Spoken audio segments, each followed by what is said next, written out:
Okay, so there are a few questions that I think might be kind of interesting. Um, the questions lead to a tremendous dilemma. It is difficult not only in relationship to the questions, but difficult in what you might call an internal development all the way along the line, or spiritual development, whatever you want to call it. Uh, and the dilemma is based on here, I'll give you Barbara's question from Ottawa. How can I best be respectful and helpful to them and me, others and myself, when another person is presenting or supporting their belief system, which may differ markedly from my own? Uh, First of all, you really can't do an awful lot about somebody else's opinion about almost anything. Um, each and every person who has an opinion that they will attempt to protect because it's linked into their personality's version of how they function and what is the right, um, uh, actually semi-perfect way of surviving and keeping their opinions alive um, relative to their own views. These views are usually presented based on a particular moment in time, uh, which are really dependent, a present that's dependent on all their past engagement with life. Um, the way they act, the way they present, the way they believe. And you're really dealing with belief here. And belief is a profound, interesting thing. It's not necessarily real, but it's real in a moment. It may be considerably agreed with by an individual in a particular second, but not necessarily agreed with forever by them. But it also is a toehold into a possible future that they may keep, they may protect, or they might throw out based on a whole set of experiences that might be so totally different. But when you're involved with trying to engage with life in a what you might call an attempt to be spiritual, anyway, whatever that means for a whole lot of people, and it means a whole lot of stuff. Um, Uncommonly interesting is the fact that it sometimes means agreement with everybody else that has a thought upon that particular issue. And that means the individual is quite profoundly involved with a lot of memory work. And the memory work has given them a kind of world that they are calling spiritual. It's a precursor to linking up to another state. You see, on another state, there's no such thing with agreement or right, wrong, good or bad. It's relating directly to an inner engagement with the system that is there in all of us, and it is ongoing. The system. Well, I mean, the system is very universal. Each and every person is a part of it. You may have a lot of youthfulness in your system, as same as everyone does. Maybe can't handle certain frequencies very well, um, and therefore they're bad. Uh, can't handle them exactly the way it is thought that you should handle things, therefore you're bad. Um, but these are just basically misbeliefs and misunderstandings in accordance with the need to be valued as knowing something, being superior. Uh, there's a real profound difficulty with in our world, and that difficulty is not negative. It's more mm, agreement based. If you agree with somebody else, you're a good person. If you don't agree with somebody else, not so good. but you may have other opinions, and other opinions may even stimulate you to have different opinions than the one that you have. Can you stand the pressure of adjusting an opinion that you might have into a place that is suitable to consider a whole different point of view which seems more realistic than the one you have? I think this is very difficult for almost anybody. But this is in our world. It's based on belief systems. It's based on intellect. It's based on emotional booting and rebooting. Uh, it's based on a physical way of constructing an inner mental, emotional form that seems to be in agreement with others. Principally, that is not spiritual growth at all. Okay, now I'm going to reverse that. But without it, you cannot open yourself to going beyond what you've already constructed. This is often willingly forgotten by most, mainly because it means you have to be okay with not necessarily agreeing with yourself. This is not in the nature of us too well, unless you've noticed that you're basically a normal human being. It's shocking to find out that people do not think they're normal human beings. They think they're superior. They think they're lower. They think they're better than 15,000 other people. Why stop at thousands? There's millions of people. You could go bigger if you want. But the biggest difficulty with this whole construct is that it is highly subjective. And if it were not, you could not begin to understand your relationship with you as a being. The subjectivity that is valuable in every way of engaging with life includes the protection of that subjectivity because of the great fear that you have to admit somehow that you weren't as right as you believed you were.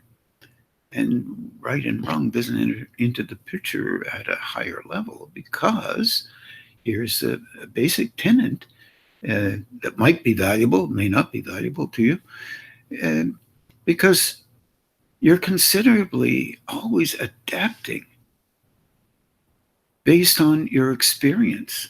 And your experience is valuable to you. How you consider your experience to show you things. Our dilemma, it gets quite dark in there, so I'm just going to cut off the top of my head a bit. What begins to occur is that if you feel awkward and not good about something, you make something up to make you feel less awkward. This is a diversion and logistically an important one for an individual to feel comforted within themselves. You are basically internal comforters. You comfort yourself in relationship to not allowing yourself to let go of something that might be not as helpful as what you believe. This happens to everybody, to the most able, to those who just have a straight reflex reaction, and that's what they depend on for survival. The most able can feel really superior, but the most unable can feel really superior too, because they won't change their view. The superior won't change their view. Why would they? They're superior. There has to be a breakthrough into a zone that is filled with love, filled with honesty, filled with respect for almost anybody's way of acting. Now, boy, does that bring in a whole lot of sour grapes and really harsh stuff. Almost anybody's action. What about all those terrible people? Blah, blah, blah, blah. Yeah, even for them. But It means that they are unable to do anything other than what they do. And that is really, is it an illness?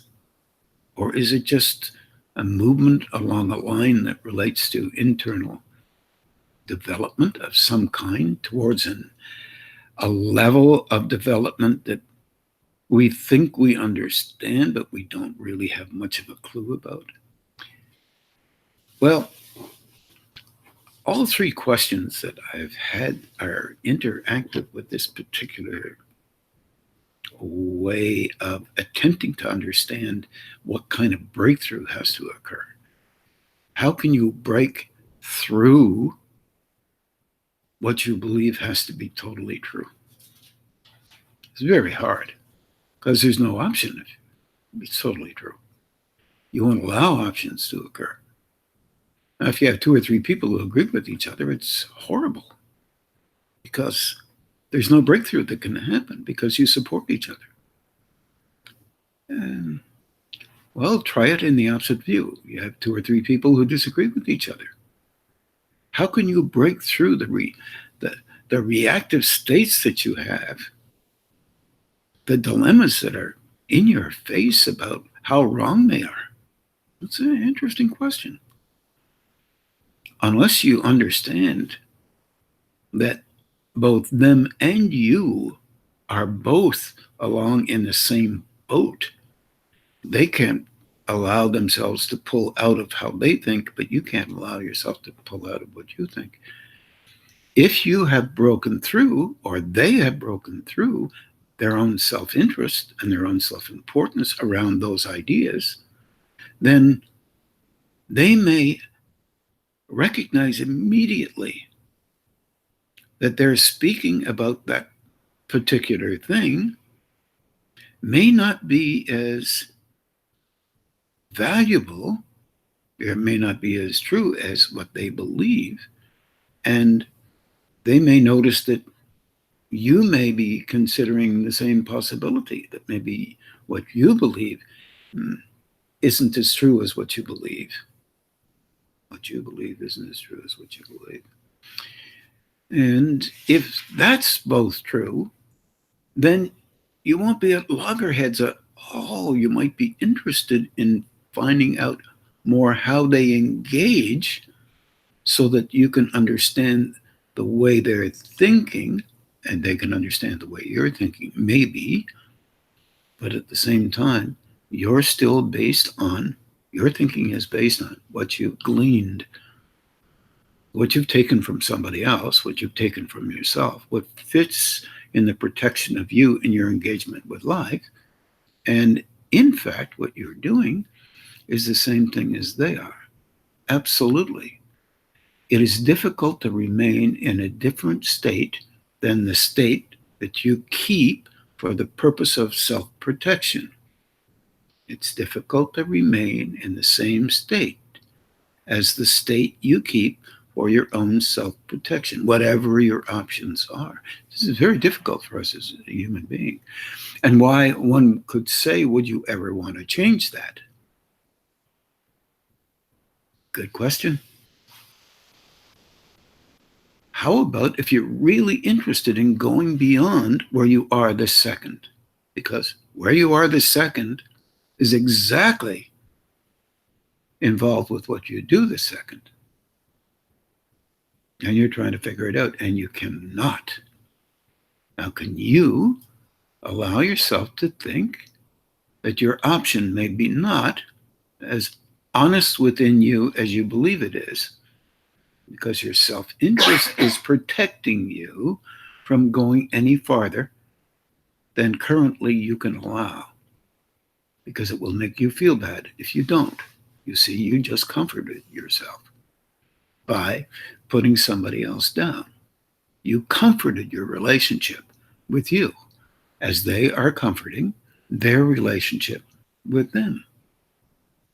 This is very difficult for us to allow, because there's an instinct in us that says something like, if you do not self-protect, then what you are believing is incorrect. And that is not an acknowledgement of a deeper level of engagement. For example, you begin to engage differently than you could before, to see differently than you were able to before.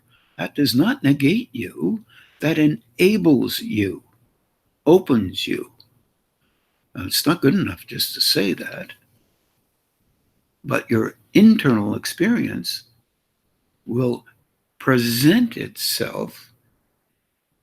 And when your personality is really strongly protecting you, there's no presentation that can occur, only protection. Is it okay if you self-protect? Now, what about all those other people that you don't like because you don't like the way they're doing things when they self-protect? Think about that right now. Is it okay for you to self-protect? Well, it must be okay for them to self-protect as well. How deep a love must you have for allowing them to self-protect as well as you? Without attempting to deface their self-protection, you can act like you're happy, you can act like you're loving, you can act like you're doing a whole lot of things, but you are not if you are defacing others. And in a second, you can deface others, and in another second, you cannot deface them. Which one of those are right or wrong? Which one could you go against before it happened?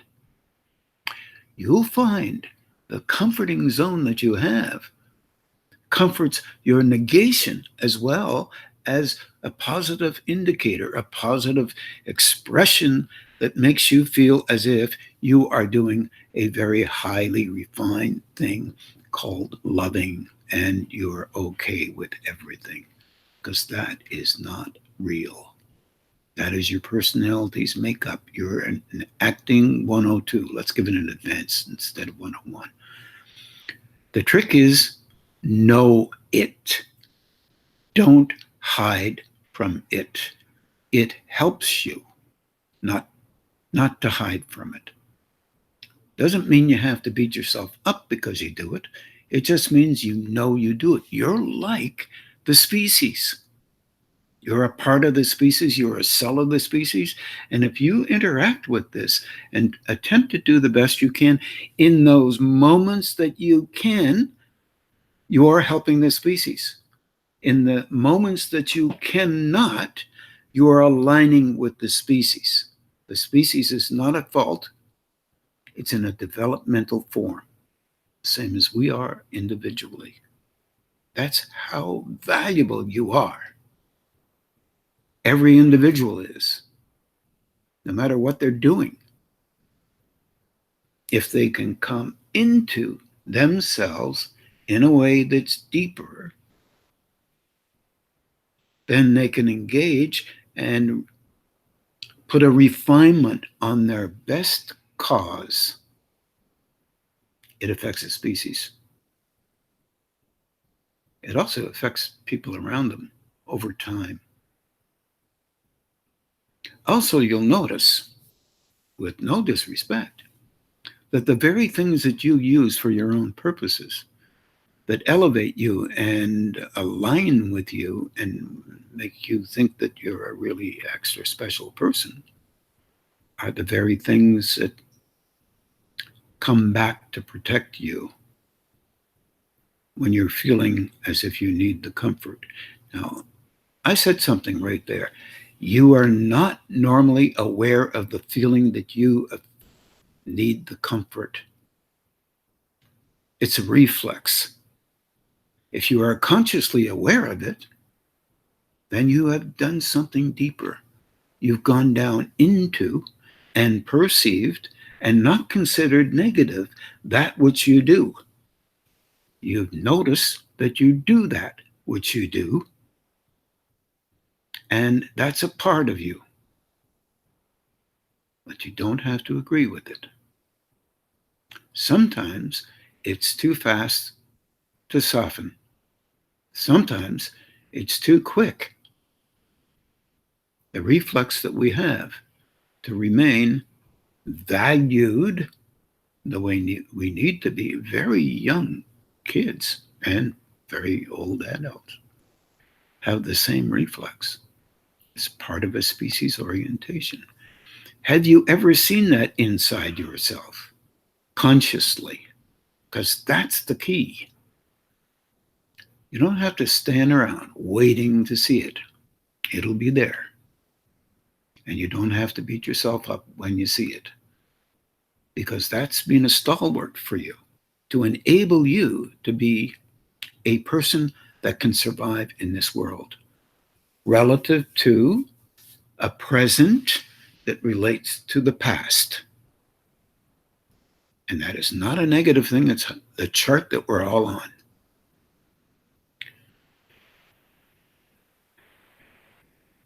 A very important thing, I think, to bring up, and that is very much a part of a structure that is constantly engaging with an attempt to meditate, by the way, which means an attempt to get to a state where your conscious awareness will not only support you, but always support you, but also support the seeing of the you that you are. This is a dilemma. We live in a very strange world sometimes. We are very mechanically oriented and very physically oriented. And even the concept of meditation, for example, is similar to Hacknoni's question. From the earliest of times in the 70s and late 60s, there have been machines built to enable you to become more involved with the unconscious, more involved with what they believe to be the superconscious. It's a really interesting thing, except if you've been involved with them, you have to be cautious of the one thing that is very difficult to break through. And that's your personalized version of how important you are because you're a great meditator, or you do it in a very particular way. I don't care what the way is, but I do care that the orientation around meditation has a very strong engagement with other states related to a spiritual content or a spiritual context. And what does that mean? Boy, this is really difficult. Well,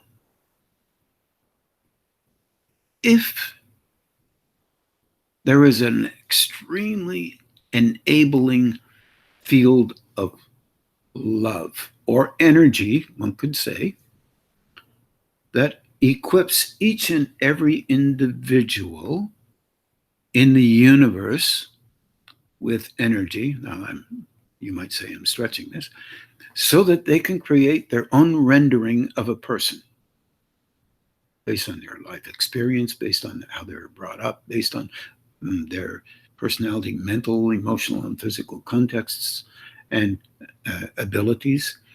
And they come up with an angle that they believe is highly, even contextually, but highly important from their perspective. They're given the right to do any of that reflexively, even consciously, with this one proviso. They begin to see how they are affecting others and how they are affecting themselves, and begin to learn that that is a rendering of love on a scale that is in the lower design, lower meaning only unable to handle higher frequencies that relate to loving the whole of all life in the whole of the universe. That's a higher level. Lower level, how to love our own self-interest, how to engage with life, and how to get our way no matter what. Yeah, kind of called nature. It's embarrassing to call that nature because it may not be the full rendering of nature. Nature tries to fulfill itself at the state that it's in. Whoa, whoa, just a minute. What did I say? Nature tries to fulfill itself at the level that it's in. Ouch.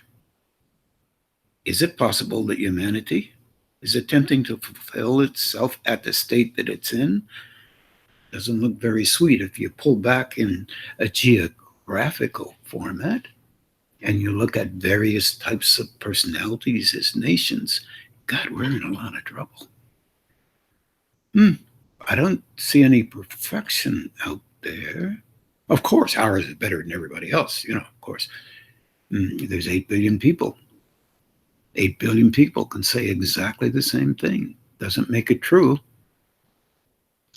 But you get a little cluster of people and you start believing it might be true. You get a cluster of you, a little family cluster. You're basically unconscious of the fact that you act out like your family does. No, much better, of course. But if you know that that's what you do, that's conscious awareness. And you begin to try and slow it down. And you find your reflexes are so fast that it's out of your mouth and out of your engagement with life before you can even stop it. You can learn how to slow it down after it's out of your mouth. Whoa, I don't agree with that. It's an interesting statement to make. It just makes you look weird in the eyes of others. But who cares? You're working with you. You're attempting to be honest with you. It's hard to be honest with you if 14 people agree with you. But you reserve the right to be honest with you. It will help you to gain access to an understanding that reaches into a level of loving that is kinder to you. You don't have to beat yourself up. My gosh. Wow. That's how I reacted. That's not very helpful to me. How can I do that differently? That's a conversation with you. People talk about having conversations in relationships, but they don't have a relationship conversation with themselves. You can only deduce what that might look like unless you do it. Can't actually do it. You can only rely on your need to be validated if you don't attempt to do it, and with kindness and generosity towards a movement that relates to internal growth. You will never get it perfect, but you will engage and understand not only you, but others better. And at least attempt to find some respect for you. You do that, and I am sorry, you will find respect for others, even if you don't like what they do. You'll know they can't do anything else. You'll know that to be true. Why? Because you know it to be true of you. There's another thing that's really important, I think. This business of kindness with respect to yourself is really important. And it's really important with others too. You're not going to be always able to do that.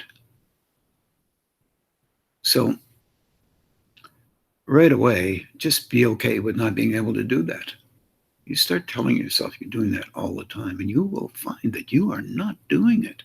And it will be hard on you because you'll have to keep the plate balanced on top of your head. There's no balance there. No deep structure. No being okay with another.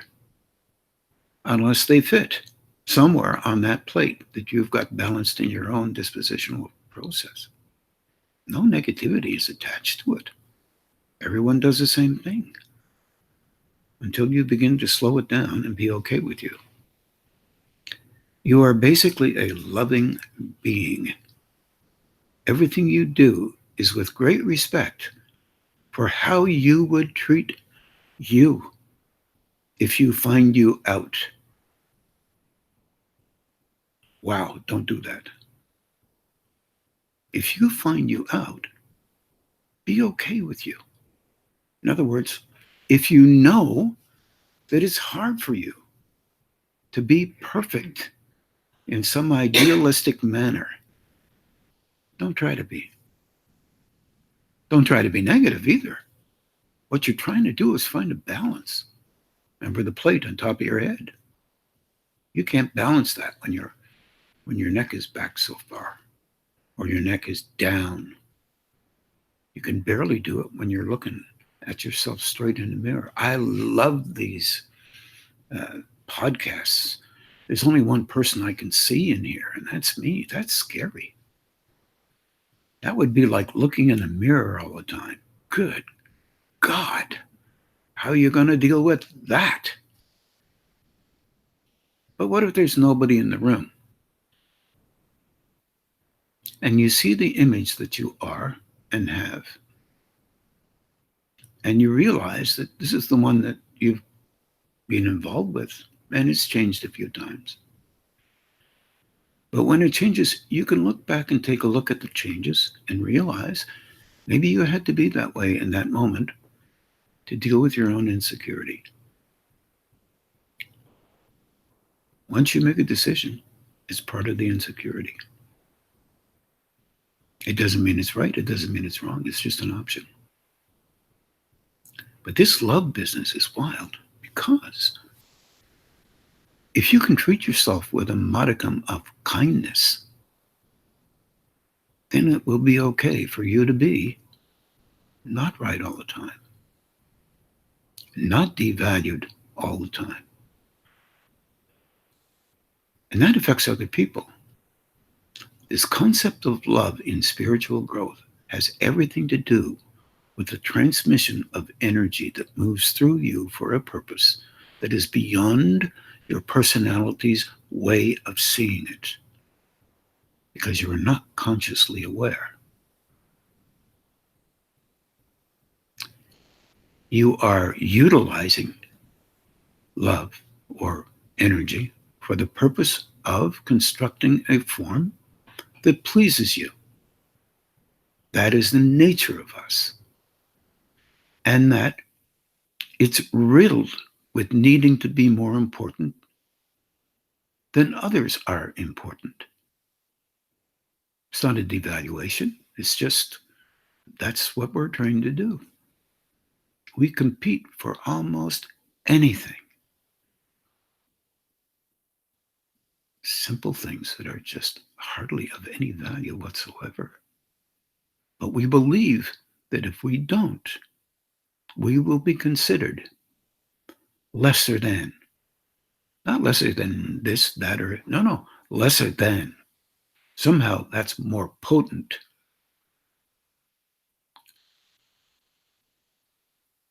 No one is considered lesser than. No one is considered below. No one's considered above. The issue at large is constructing an inner perception so that you can perceive a state related to loving that engages with expression and love of others, not through you only as an individual personality, but the energy moving through you without you interfering with it. This is a dilemma with those machines, but nonetheless, it can get you started. It can help you. It's a construction of vibration, a construction of form. But if you're right from the get-go, can reach into a different state, then you're not going to be superior for doing it in some sort of superior way, which others may not do. Your own self-interest is always there. It's not a bay. It's in play.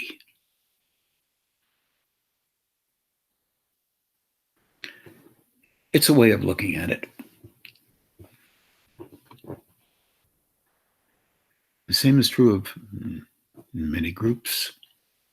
They're always more important than other groups. There is only one goal, and that is to be at one with another state.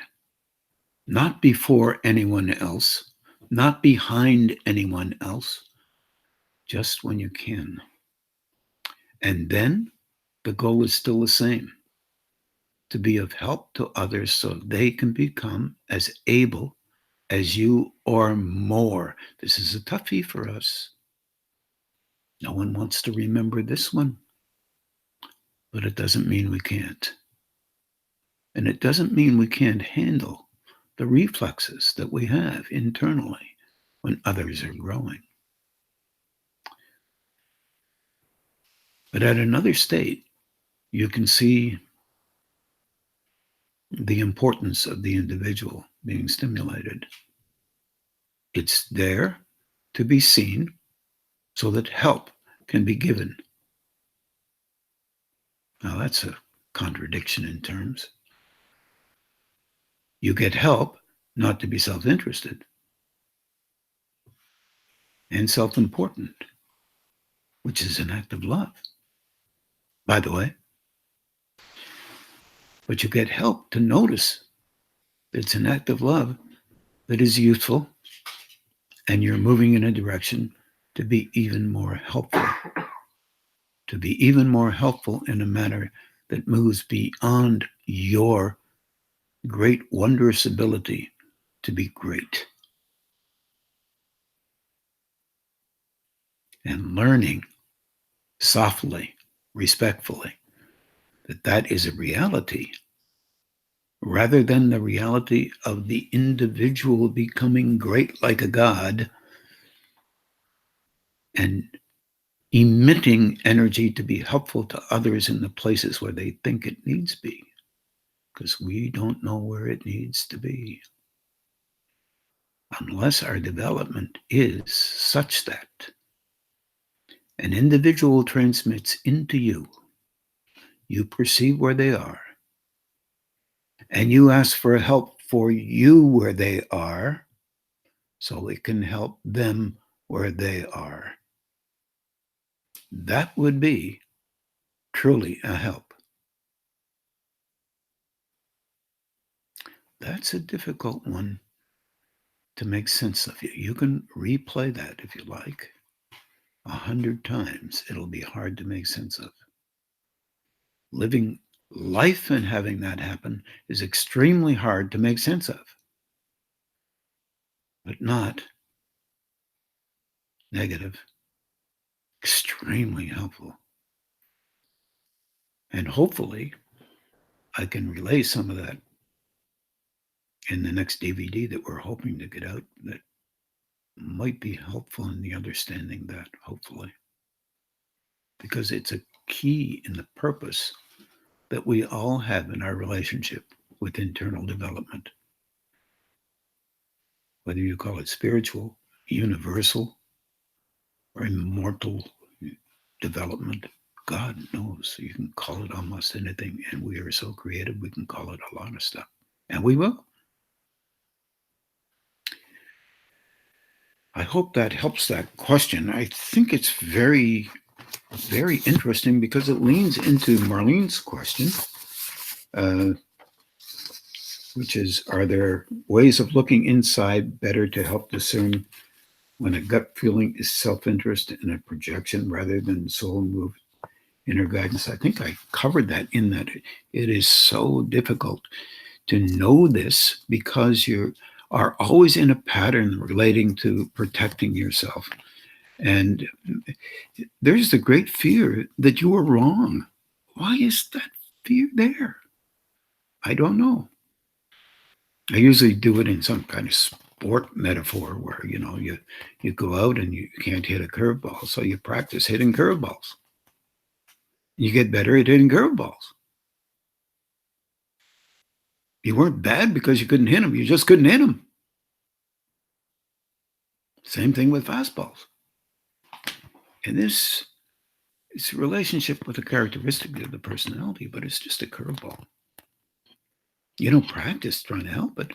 You practice try to preserve your inability to hit one because you're afraid that if you see something, it will be legitimately on you. You're the bad person for thinking that way. It's nonsense. It's not real. It's an option. We all have thoughts like this. It doesn't mean we have to comply with them. But if you've built a world around you that needs the compliance of this idea, you will never get to see what you've done unless you are okay with being a little bit loving of yourself. Because if you do love, and that's a good thing in a way, to develop internally, then eventually you'll get to see it. It may take 15, 20, 30, 40 years. It doesn't matter. No negation will be there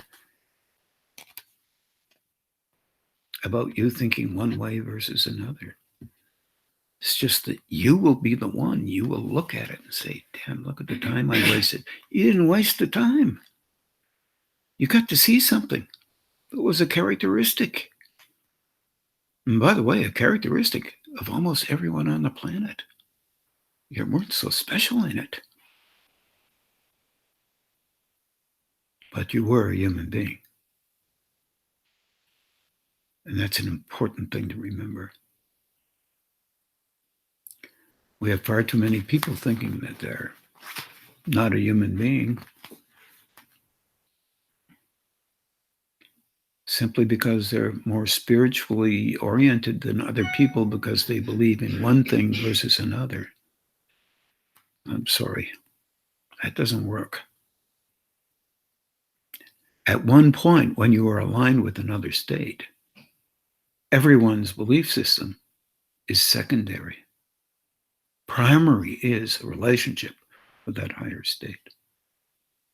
As a matter of fact, in a second, you don't even seek to protect your belief system when you engage with another state because it's not necessary, it's not relevant, not important. It's not about belief, it's about relationship.